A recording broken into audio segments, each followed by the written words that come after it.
Un especialista en derecho explica por qué el derecho internacional avala la intervención militar de Estados Unidos contra el narcoterrorismo en el Caribe.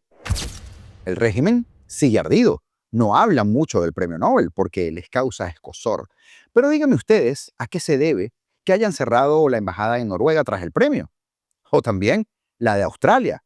Y es que no esconden las razones. Y ya les comento de esto. Hablaremos también de la noticia mundial, por supuesto, la histórica cumbre en Egipto, ya que con la presencia de Donald Trump, la firma de esa declaración para avanzar hacia la paz en Gaza se hizo presente. Esperemos que sea duradera. Y tal y como asomamos ayer, ustedes saben que lo dejé caer intencionalmente, comienzan a vincular a la brujería las nuevas estatuas inauguradas por Maduro. Y es que se le ven las costuras muy rápido.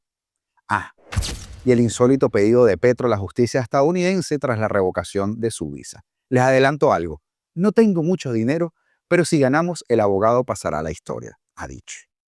Pues de eso y más hablamos el día de hoy, martes 14 de octubre de este año 2025. Yo soy Augusto Navarro y esto se llama Apolítico. Comenzamos. Revisando las informaciones, como por supuesto hago todos los días, me topo con un trabajo del portal Infobae sumamente interesante, porque es, sin duda, un análisis muy lúcido y demoledor sobre el papel de Estados Unidos en el Caribe y la naturaleza criminal del régimen venezolano. El doctor Jesús Eduardo Troconis Heredia, exdiputado y catedrático de Derecho Internacional, no solo desmonta la narrativa propagandística del chavismo, sino que pone las cosas en su lugar desde el punto de vista jurídico, histórico y también moral. En palabras de Troconis, el derecho internacional no solo no prohíbe la acción norteamericana contra el narcotráfico y el terrorismo en aguas abiertas, sino que justifica, la legitima. Sorprendente. En otras palabras, las operaciones de Estados Unidos contra las narcolanchas que salen de Venezuela no son una agresión, sino un acto de defensa legítima frente a delitos monstruosos que amenazan la estabilidad global. El argumento es contundente. Cuando un Estado se convierte en refugio, plataforma o promotor de actividades criminales transnacionales, como lo viene siendo el régimen de Maduro y antes el de Chávez, pues pierde la inmunidad moral y también jurídica que protege a las naciones soberanas. Venezuela ya no se comporta como un Estado legítimo, sino como una empresa criminal con fachada de gobierno. Y eso cambia completamente las reglas del juego internacional. Troconis va más allá y desnuda el cinismo del chavismo al acudir a las Naciones Unidas a pedir protección. ¿De qué hablan los cómplices de la tortura, de las desapariciones, del hambre planificada, del narcotráfico institucionalizado? Es el colmo de la hipocresía que un régimen acusado de crímenes de lesa humanidad, que expulsó misiones de derechos humanos, que destruyó la separación de poderes y que asesina a su propio pueblo, para hablar muy llano, pretende ahora apelar al amparo del derecho internacional. El académico con una trayectoria brillante, doctor por la Sorbona, profesor de la Universidad Carlos III, docente de la Central y de la Católica, desmonta también los argumentos moralistas de Gustavo Petro, quien calificó de asesinato los ataques estadounidenses a embarcaciones de narcotráfico. Troconis le responde con ironía y con precisión a Petro, exguerrillero. Ha perdido la sindéresis y sus declaraciones rozan el disparate. No se puede poner en el mismo plano la defensa de los derechos humanos con la impunidad de los criminales internacionales. El derecho internacional, dice Troconis, nunca fue diseñado para proteger dictaduras, no señor, sino para salvaguardar la libertad, la igualdad y la fraternidad entre los pueblos.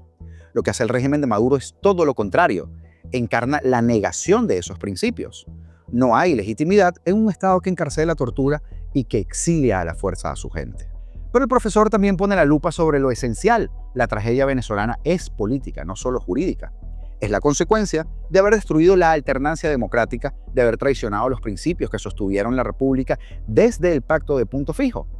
Chávez, dijo Troconis, fue un doble traidor, traidor a la patria y traidor al uniforme militar que juró defender.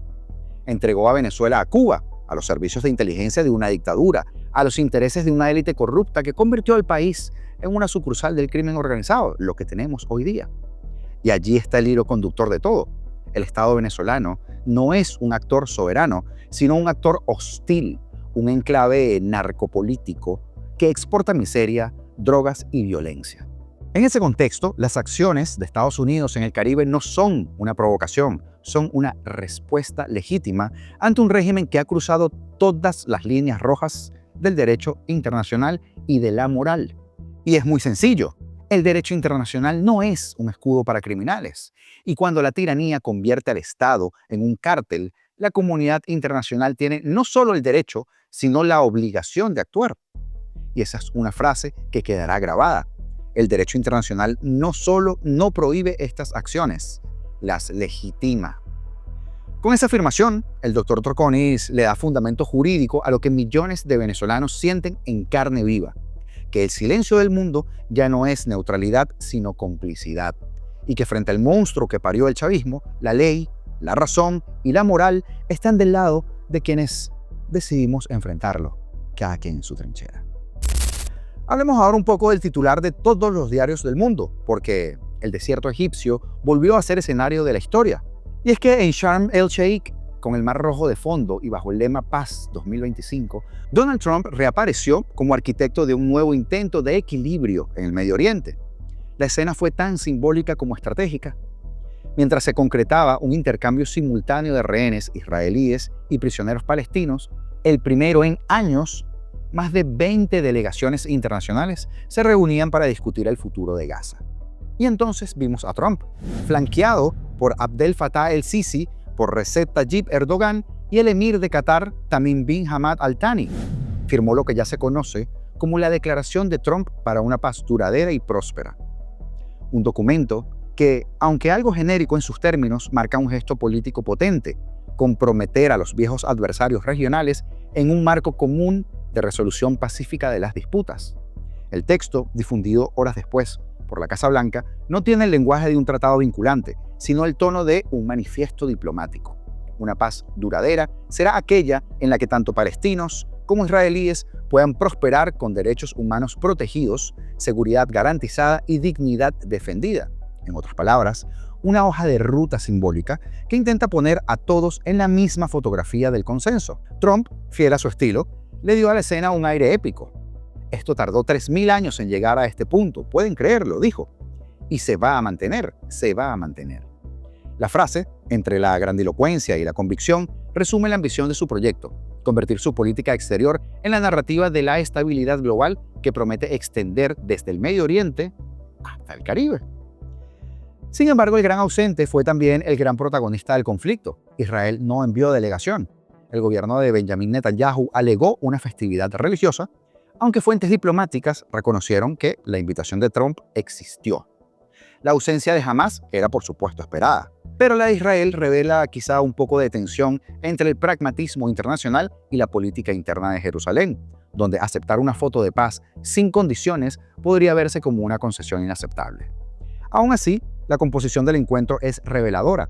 Líderes de Europa, del mundo árabe y del bloque occidental reunidos bajo la coordinación de un Trump que, una vez más, se coloca en el centro del tablero global. Detrás de la pompa y de los flashes hay un cálculo. Egipto, Turquía y Qatar son piezas clave en cualquier proceso que aspire a contener a Hamás y a reconstruir Gaza sin detonar una guerra abierta con Israel. El Vaticano, las Naciones Unidas y también la Unión Europea saludaron el gesto como un paso de diplomacia responsable. Pero los analistas son más cautos. Sin la presencia de las partes enfrentadas, ninguna declaración puede consolidar la paz, por muy solemne que sea la firma. Aún así, la imagen de Trump sosteniendo el documento bajo el lema Paz 2025 tiene un peso histórico grandísimo. Representa el regreso del músculo estadounidense al centro de la diplomacia de Medio Oriente. Esta vez, no como invasor ni tampoco como mediador impotente, sino como impulsor de una nueva narrativa, la de un liderazgo que vuelve a hablar el lenguaje de la grandeza y no el lenguaje del conflicto. Y al final, esa es la verdadera lectura política del día.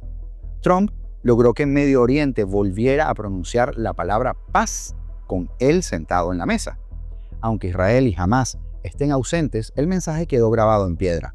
Y es que en Sharm el-Sheikh, y espero decirlo bien, el reloj de la geopolítica volvió a girar alrededor de Washington. Ahora vamos a un tema un poco más extraño, porque lo que ocurrió este 12 de octubre en Caracas no fue un acto cultural ni tampoco una reivindicación histórica. fue un espectáculo de desesperación. Un ritual político disfrazado de homenaje indígena en el que Nicolás Maduro, cada vez más aislado, más delirante, más acorralado, convirtió el Día de la Raza en una jornada de culto personal, superstición y propaganda. Desde la madrugada, la Casa Militar comenzaba a tomar la Francisco Fajardo, ahora según ellos Gran Cacique Guaycaipuro, para proteger, por supuesto, al líder de un régimen que dice sentirse amenazado por el imperio. La excusa: inaugurar dos estatuas, el cacique Guaycaipuro y la cacica Urquía, dos símbolos que el chavismo manipula como tótems de su narrativa de resistencia, pero que buena parte de los venezolanos identificó inmediatamente con la brujería. Y por supuesto, con el sincretismo oscuro que el régimen lleva años institucionalizando. El escultor Manuel Peñón creó las piezas, pero lo que Maduro hizo fue otra cosa: una misa pagana con forma de inauguración. Guaycaipuro sosteniendo ese mazo de combate con el que le reventó la cabeza al imperio español, dijo Maduro. Urquía levanta el penacho rojo, símbolo de su liderazgo. Y luego, en su discurso, la frase que define su nivel de desconexión con la realidad. Se refería a los indígenas y decía: ellos tan supremacistas y nosotros, haciéndose parte de ellos, tan chavistas. Mientras el país entero se ahoga en la inflación, en la inseguridad, en el hambre, la capital quedó colapsada por el cierre de su principal autopista. Ni el domingo, que es un día de descanso, escapó a la arbitrariedad del poder. Caracas, bajo la lluvia, se transformó en un escenario de frustración y rabia, miles de ciudadanos atrapados, mientras que el dictador inauguraba estatuas para conjurar sus miedos, aferrado a los espíritus de una historia que nadie cree que pueda salvarlo, solo ellos, si acaso. Maduro volvió a mostrar lo que él siempre ha sido: un hechicero político sin magia. Te habla de Cristo, pero levanta altares de santería y al espiritismo. Cita a Bolívar, pero invoca a los muertos del chavismo como si fueran dioses tutelares. Habla de independencia mientras entrega el país a Rusia, Irán o Cuba. Es la imagen patética de un régimen que no gobierna, que conjura. Y como si el teatro no bastara, aprovechó el acto para insultar, sin nombrar, a María Corina Machado, la mujer que recibe el Premio Nobel de la Paz y que se ha convertido en el símbolo global de la resistencia democrática. Lo desarrollamos el día de ayer. Dijo Maduro que el 90% de la población repudia a la bruja demoníaca de la Sayona. Palabras de un hombre obsesionado con los demonios. ¿Por qué? Porque vive rodeado de ellos. La comparación fue inevitable. Mientras Maduro invoca fuerzas oscuras para perpetuarse, María Corina convoca a rezar por Venezuela, a los nuevos santos canonizados, a José Gregorio Hernández y a la Madre Carmen Rendiles, dos símbolos de fe, esperanza y vida, frente al misticismo desesperado de un régimen que rinde culto a la muerte y al miedo. En redes sociales, los venezolanos respondieron con una frase que lo resume todo. Por el poder de Dios Todopoderoso, declaró Venezuela libre de toda brujería. Maduro podrá seguir levantando estatuas, quemando incienso, tirando sal para atrás o cerrando autopistas. Pero la historia ya está escrita. El pueblo ha dejado de creer en sus dioses falsos. Y cuando un dictador pierde la fe de su propio pueblo, ni todos los hechizos del mundo pueden salvarlo. No lo van a salvar. Y lo que acaba de ocurrir con el cierre de la embajada venezolana en Noruega no es una medida administrativa, es una declaración política con sabor a rabia contenida. El régimen de Maduro, acorralado por el aislamiento y humillado diplomáticamente tras el Premio Nobel de la Paz otorgado a María Corina Machado, decidió romper un puente simbólico con el país, y escuche bien esto, que más veces intentó tenderle la mano: Noruega. Durante años, Oslo fue el epicentro del diálogo, el mediador neutral, el espacio que el chavismo utilizaba para simular civilidad mientras que torturaba opositores en el helicoide. Hoy, como un Nobel que desmonta su fachada, el régimen quema ese puente y se refugia en su narrativa preferida, la del victimismo antiimperialista y la reestructuración del servicio exterior para construir un nuevo orden mundial. Que se ordene en la cabeza primero. No mencionan el Nobel, pero no hace falta. Todo el texto oficial resuma despecho. La primera frase de reestructuración no es más que el pataleo de un estado forajido que ha perdido legitimidad moral ante todo el planeta. Noruega, si es que fue de buena fe, se ganó cierta parte del respeto mediando con paciencia durante años, sin entender bien al monstruo al que estaba invitando a la mesa. pero el régimen de Venezuela responde cerrando su embajada justo después que su comité Nobel reconociera la lucha democrática de María Corina. Es la venganza simbólica del opresor contra quien lo desnudó. El contraste no puede ser más brutal. Mientras María Corina Machado agradece el Nobel de la Paz dedicándoselo al pueblo venezolano y también al presidente Trump, inteligente, incisiva, estratégica, por su apoyo en contra de la tiranía, el chavismo huye hacia el sur global, abre embajadas en Zimbabue y en Burkina Faso. Vaya redistribución, ¿no? Unas alianzas que según ellos son antiimperiales. ¡Qué vergüenza! Es la confesión tácita de que ya no tienen interlocutores respetables y solo le quedan cómplices marginales. Noruega, además, había sido crítica residente del régimen. Denunció en agosto el aumento de desapariciones forzadas y de persecuciones políticas tras las elecciones amañadas de 2024. Caracas respondió con su guión de siempre, acusaciones de intervencionismo ilegal y la pose grotesca de quien llama democracia participativa a lo que es una maquinaria de represión. El cierre de la embajada, por lo tanto, no es un gesto soberano, es el síntoma de la desintegración diplomática de un régimen que ya no tolera ni el mínimo escrutinio moral. Lo que queda de la Cancillería bolivariana en manos de Iván Gil, el Gil, se ha convertido en una agencia de propaganda alineada con dictaduras africanas y regímenes autoritarios que comparten el mismo desprecio por los derechos humanos. Y mientras ellos cierran embajadas, el mundo abre puertas a la verdad venezolana. El Nobel, insistimos, no solo consagra a María Corina como una figura histórica, sino que también marca el fin de la narrativa chavista en los foros internacionales. Porque cuando el Vaticano, Europa y hasta la diplomacia nórdica comienzan a hablar de recuperar la democracia en Venezuela, el chavismo entiende que su tiempo está acabado, así estén en overtime.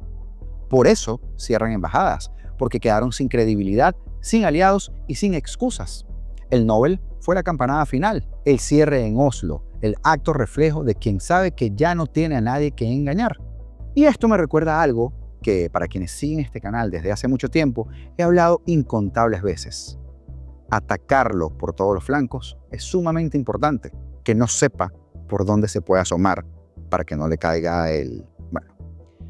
que no se pueda asomar.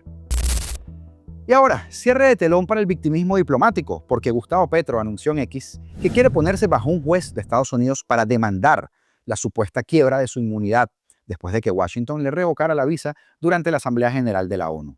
Traduzcamos. El guerrillero de Colombia intenta convertir en litigio lo que fue una decisión soberana del Departamento de Estado ante un hecho político concreto, su arenga callejera en Nueva York, llamando a los militares estadounidenses a desobedecer órdenes de Trump, o sea, a rebelarse, documentado en video y descrito oficialmente como acciones imprudentes e incendiarias, pero para mí son mucho peor que eso. Aquí no hay complot, hay precedentes. La visa es un permiso, no es un derecho. Se concede y se retira por criterios de seguridad y política exterior, punto. La inmunidad que protege a un jefe de Estado en la misión ante la ONU no es un blindaje universal y eterno. No cubre actos ajenos a la función ni exime de consecuencias políticas al incitar a uniformados de otro país. Si Petro busca ponerse bajo un juez, el primer obstáculo será procesal. Jurisdicción, inmunidades limitadas, doctrina política, actos soberanos no justificables y sobre todo que Estados Unidos puede sostener que actuó dentro de sus atribuciones de visas y de seguridad nacional, y el caso nacería muerto. El tiempo en que se hace esto revela un texto adicional. Petro se presenta como un damnificado del atropello imperial, pero la foto grande lo desmiente. Washington ya le dijo al Congreso que prioriza cooperación con México y presión quirúrgica en el Caribe. La cuerda se tensa con Caracas, no con Bogotá. En ese marco, la escalada retórica de Petro luce más como un performance doméstico que como una defensa jurídica viable. Él está desesperado por tener problemas, más de los que tiene. Además, el propio Petro alimentó la confusión cuando afirmó que la última embarcación, recuerdan, bombardeada por Estados Unidos, era colombiana. La Casa Blanca lo tildó de afirmación infundada, es decir, le sube el volumen político mientras patina en verificación fáctica. En paralelo, el Senado de Estados Unidos debatió y bloqueó frenar las operaciones en el Caribe porque el centro de gravedad del problema está en el Caribe, no en su visa. Además, él dijo, yo soy ciudadano europeo. Pues bien, no te quejes. La jugada legal, difícil. La jugada comunicacional, clarísima. victimizarse ante la misma potencia que lo desertificó en drogas, negar que el Cártel de los Soles, que Washington ya designó como entidad terrorista, y proyectar el conflicto venezolano como una codicia petrolera de los Estados Unidos. El problema es que los hechos pesan mucho. Hay una campaña militar en curso contra narcolanchas vinculadas a Venezuela con muertos confirmados. Hay recompensas y hay sanciones. Y hay un sistema político estadounidense que con todas sus grietas no va a convertir una revocatoria de visa en una violación de inmunidad, porque un mandatario extranjero reclamó un micrófono en los tribunales federales. Si Petro quiere tribunal, encontrará doctrina. Si quiere épica, encontrará titulares. Y si quiere resultados, tendrá que escoger. O se alinea con la cooperación real contra las redes transnacionales, incluido el Cártel de los Soles, al que él niega, o seguirá con pleitos simbólicos que no cambiarán la estructura del tablero. Hoy la ley y la política en Washington no están girando alrededor de su visa, giran alrededor de una guerra declarada contra el narco en el Caribe y una presión máxima sobre el régimen de Maduro. Y eso, le guste o no al guerrillero, no se va a litigar con un post de X. Saludos especiales el día de hoy para Jeremy Siberio, para Edwin Sensei y para Alonso Barbosa por apuntarse a la membresía del canal. De igual manera, Enrique Morales les ama por el mundo, brother, gracias. A todos ustedes por sus aportes mediante los Super Thanks. Dios retribuya a cada uno de ustedes su generosidad con creces. Mucho ayudan a este equipo a estar aquí al pie del cañón todos los días. Por cierto, les ama que me escribiste sobre el locutor de Margarita a Carlos Lesma. Pregunté y no me han dado razón, pero hay un rumorcito nada agradable sobre el accionar de los terroristas estos del régimen. Hoy voy a insistir con eso en la tarde. Comenta, dale like y comparte este video. No te cuesta nada y nos ayuda muchísimo a seguir dando esta batalla de las ideas. Importantísima. Los botones están acá abajo. Además es rápido, gratis y tú puedes marcar la diferencia. Si te aparece el botón de Hide, ya sabes. Por favor, úsalo. Función nueva y experimental que nos impulsa a seguir creciendo. Porque las cosas están cambiando. Así que suscríbete. Espero que lo estés haciendo en este momento. Ni siquiera va a paralizar el video. Y así seguiremos peleando juntos. Libertad o nada, señores. Porque vamos a ser libres. Seremos libres.